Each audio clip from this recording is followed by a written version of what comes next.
in the United States that some of us refer to as the military-industrial complex. That was a term coined by President Eisenhower in 1961, and it refers to the evolution of the relationship between the military and the U.S. government that came out of World War II. You know, when there are these massive wars, the manufacturing base has to be revamped towards it producing weapons and the equipment that's needed for war. And then in the process, there develops this relationship between the government and the military and the companies that are producing these weapons.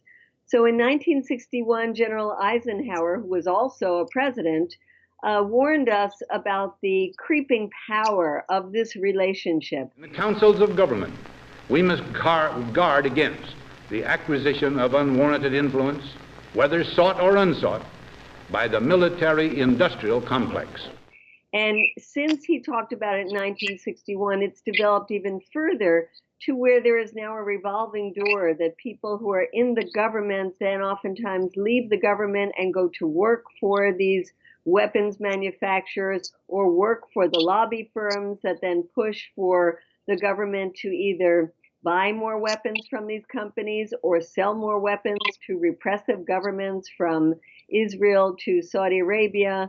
But it really refers to that relationship. And there's one other thing I want to add in there, which is that it is often meant to include not only the relationship between the White House and the military and the weapons manufacturers, but also Congress in there. Because the way the U.S. system works is so corrupt, it's hard to believe that every 2 years a member of the House of Representatives has to run for office.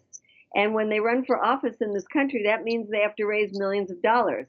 Where does that money come from? It comes from corporations. And some of those corporations are the weapons manufacturers. And these weapon manufacturers are so smart that they make a component of these weapons in every single congressional district so that it becomes an issue of you scratch my back, I'll scratch yours.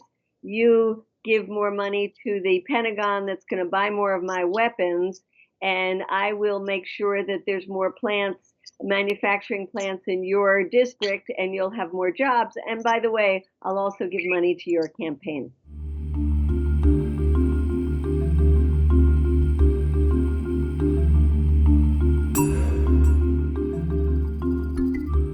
The effects of this military-industrial complex and its evolution has really not protected the United States at all. It's done just the opposite. In fact, I would say it's one of the reasons that we are in a constant state of perpetual war now. And certainly if you look at the years since the 9/11 attack in the United States, the last 16 years, the U.S. has been in this constant state of war. It hasn't made us any safer. It hasn't lessened the threat of terrorism. In fact, there are more terrorist attacks and terrorist groups than there were 16 years ago. So you have to ask, whose benefit is this? And if you scratch beneath the surface, you see that there's really only one sector that has benefited from this, and that is the contractors who get big buck contracts from the military, the weapons manufacturers who are making billions of dollars in what we call no-bid contracts, which means contracts that the military puts out, that there's oftentimes one company that bids on the contract and they're guaranteed a profit. So really, it is meant that these companies are in the driver's seat and their stocks go way up as soon as there's a new war or a increase in the conflict in a particular war that's already ongoing.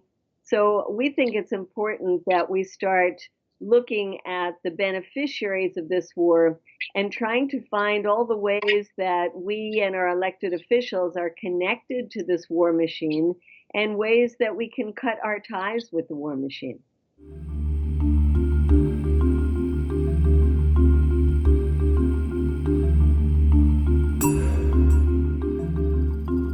Unfortunately, both the mainstream media and the politicians in the United States barely talk about the military-industrial complex.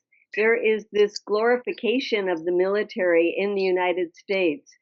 The U.S. taxpayer is paying for this glorification because the military uses hundreds of millions of dollars of our money to tell us how great it is, even though they haven't won wars since the time of Vietnam. But in any case, you go to sports event or you look in the newspaper or on the television and you will see ads for how great the military is.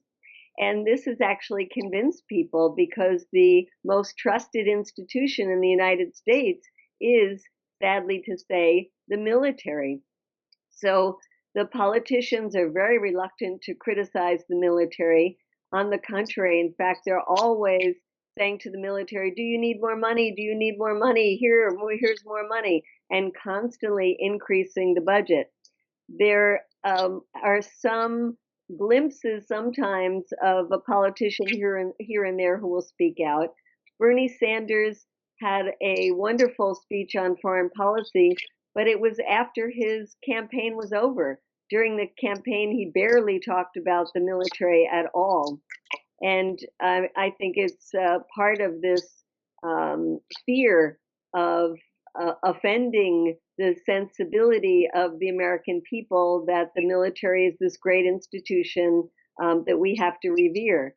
So Bernie Sanders, so much of his platform is about the need for a healthcare system that gives good healthcare to every citizen of this country.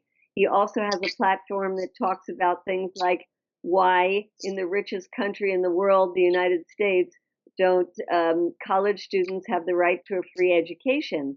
But when you look at where is the pot of money that these things would come from, you really have to talk about the military budget, because that is where there's this huge $600 billion a year, actually $1 trillion if you count in all the incidentals, that is going to the military that could be used for things like good healthcare system and a free college education, or really putting significant money into addressing the climate crisis that we're facing.